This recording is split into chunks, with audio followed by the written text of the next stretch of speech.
All right, welcome back for the Connor Happer Show. You're on 1620 The Zone and on 1620thezone.com. Connor Happer, Josh Hudson with you. Just a little over 48 hours away from the Super Bowl on Sunday evening in Las Vegas. We talked Chiefs yesterday. Let's go to the 49ers side. Kate Rooney from KRON in the Bay Area joins us now on the 42 Degrees of Source hotline.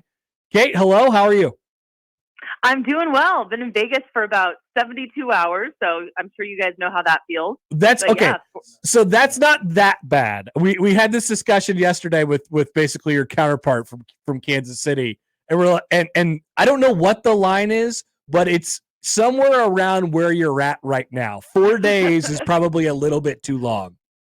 4 days is a little bit too long. It's one of those things where I'd been here for about 24 hours, got in Tuesday, but by the time I was having lunch on Wednesday afternoon, I realized it felt like I'd been here for a week already, but in a good way. It means you're cramming a lot of stuff in. There's no shortage of fun stuff going on this Yeah, you don't know what time it is. You don't know where you're, right. You just know, okay, here's what I'm supposed to be doing at this specific time.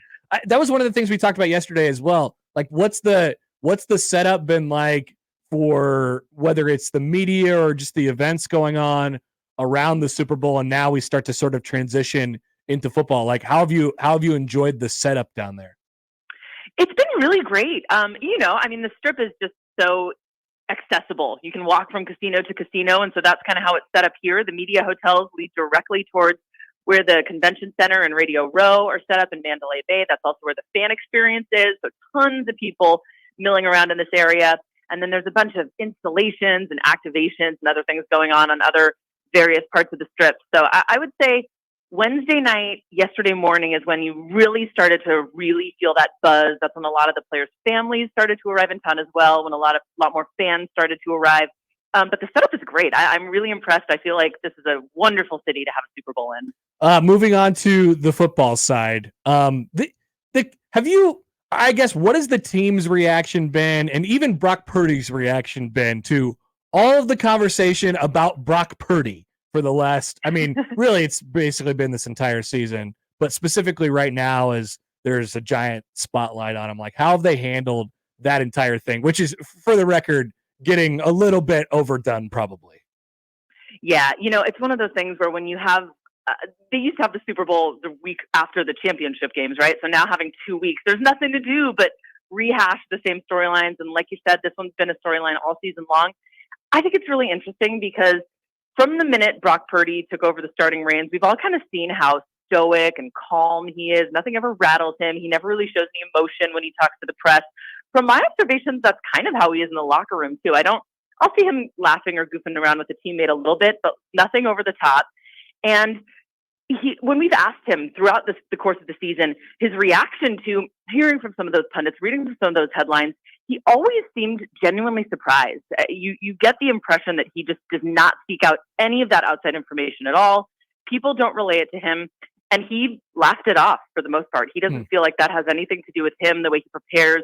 He knows his teammates believe in him, and that's pretty much all he cares about. It's a really different vibe from when Jimmy Garoppolo was with the team. They liked Jimmy. They all got along well. They considered him a brother. But they were doing a lot of defending Jimmy. They always got a little defensive when his shortcomings were brought up. Not the case with Brock. With Brock, they just brush it off and say, Brock's our guy. We wouldn't be here without him. He seems to, sorry to cut you off there. He seems to have a pretty good understanding that, like, and especially this week when you're going to match up against Patrick Mahomes, it's easy to make comparisons and it's the biggest game of the year. But like, he seems to have a really good understanding of where he stands sort of in the hierarchy, regardless of what people think about him. I've appreciated that about him this week. He's not making a bigger deal out of anything, really. Yeah, my sense is that he's been this way his whole life. He just feels that it is his job to play the game of football the best he can, be as prepared as he can be, use all the tools in his disposal. He's used to being underestimated, wasn't heavily recruited out of high school, certainly wasn't getting that much attention coming out of college, despite how well he played at Iowa State. And, his coaches there will tell you that he made a huge impact on that program, kind of helped make that program relevant in their league. And so he's used to it. And all he's ever done is, like I said, kept his head down and played the game. And so you'll hear him say this week is no different. He's honed his preparation somewhat over the last couple of years, working with the different coaches that the 49ers have had. He gives a lot of credit to, Bobby Slowick, Brian Greasy for helping him fine-tune how you get ready for an NFL game, how you get ready for a postseason game. But even when he plays poorly, we've seen it over the course of the season, he'll often come back and have a really good game the following week. So he doesn't get worried when things don't go well. And that's such an underrated attribute in a quarterback, I think. He doesn't panic when he throws a pick. He just comes right back in and takes the next snap when it's his turn, and oftentimes it goes well for him. We have the matchup of a couple coaches who are really well respected in the league and have won a ton, offensive, masterminds. They're looked at as like, what does a good offensive game look like for the 49ers? If everything is on schedule for them, if they feel like they can do what they want to do, what does that look like for them on Sunday? Couple of things. One, getting out to a fast start. That is something the 49ers did really well when they started off in that 5-game streak to start the season of wins. They were getting out there and scoring on their first possession every single time. And that's the tone they want to set. Kyle Shanahan also loves to establish the run early, and that was something that was kind of missing in those postseason games against the Lions and the Packers, particularly against the Packers. We didn't see Christian McCaffrey get very many carries in that first half, really. So that was kind of a surprise, and definitely not something that he plans to repeat. I expect him to get the ball in his playmaker's hands early and often, and just try to find an offensive rhythm that was lacking in those last two postseason games. Yeah. And then on the defensive side for San Francisco, how do you even start with, all right, so we know what their offense is. They have a pretty good run game. They're not terribly explosive. Their wide receivers have had problems this year, but then we also have to deal with Patrick Mahomes. Like, I'm interested in how you go about defending that. Obviously, San Francisco has the personnel to do so. Their defense has been really good this year. But like, where does that go, especially with another week of preparation for both sides to sort of, scheme things up and get guys in the right spot? Yeah, I know that is really, I think, the matchup, right? It's Patrick Mahomes against the 49ers defense, and how crafty he can be, how great he is at making those off-schedule plays.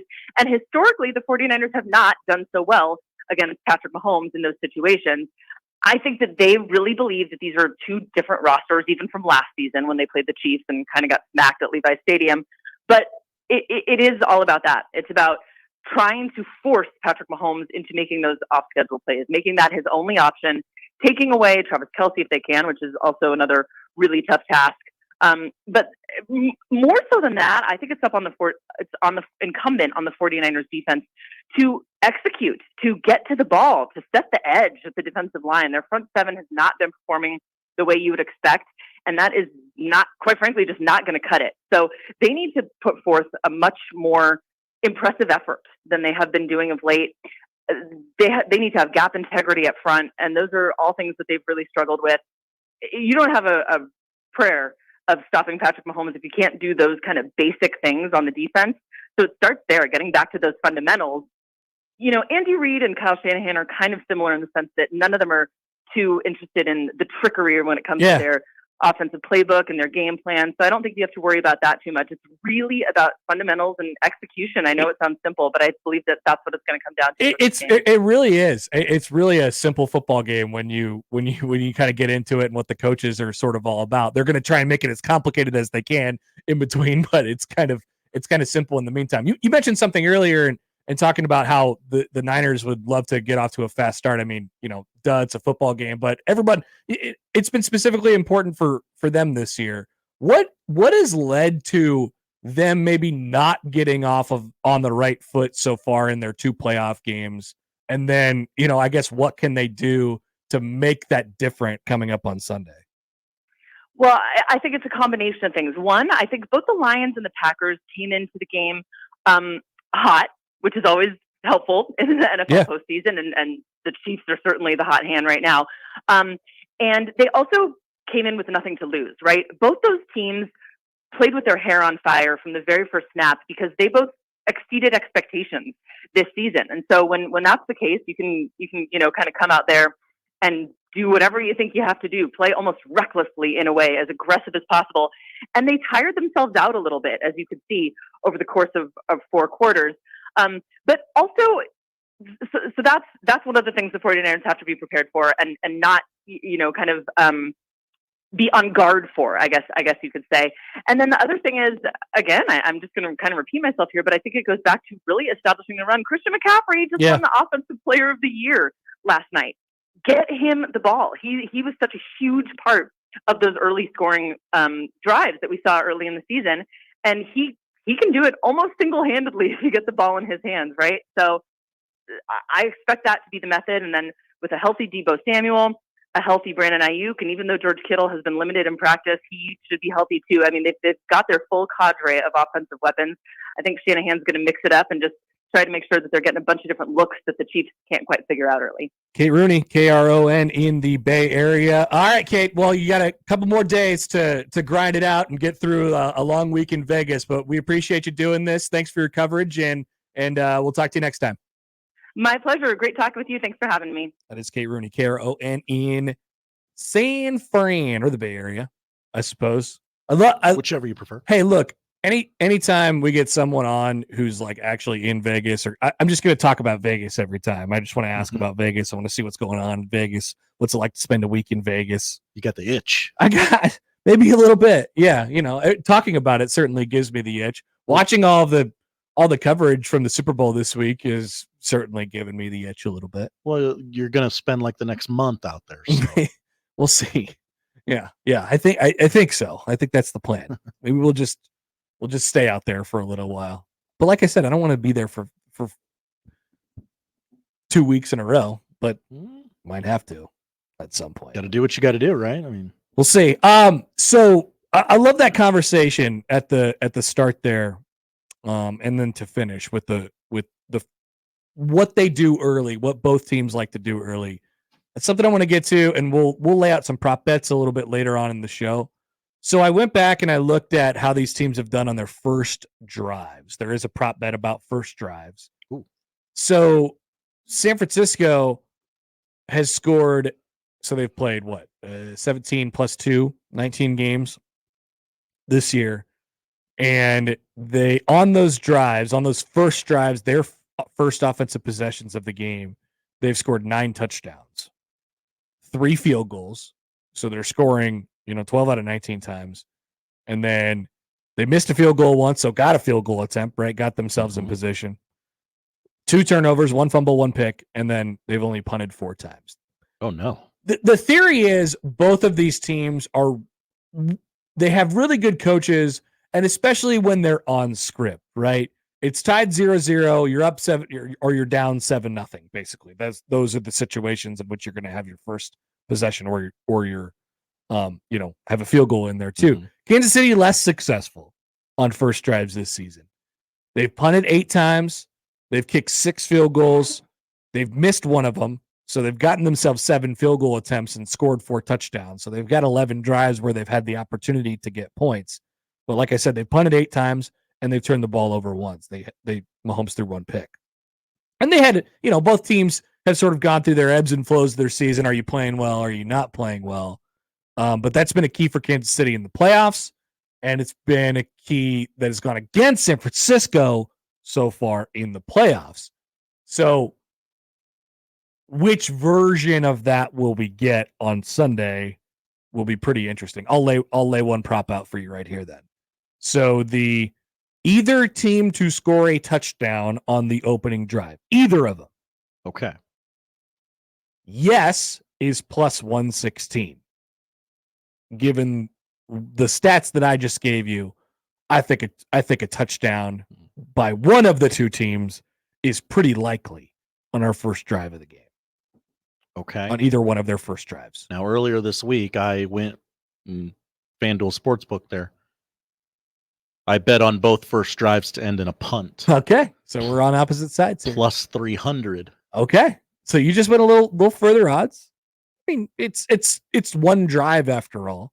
And it's a Super Bowl. They're occasional. Now, both these teams have been here recently, so that might not be the case, but I think both teams tend to sometimes play conservatively in that first, maybe 7 minutes. But the Niners, given what's happened to them so far in the playoffs, are going to want so desperately to score right away. Yeah. Obviously, you want to score every time, but I think there will be more urgency on that with San Francisco, given what's happened. They cannot get down. You can't do that in this game. If you do what you did against Detroit and Green Bay in this game, you're not coming back. It's Mahomes is just going to eat you alive. Yeah. They're just going to have possession after possession after possession. Like you make the better case. I went, plus 300.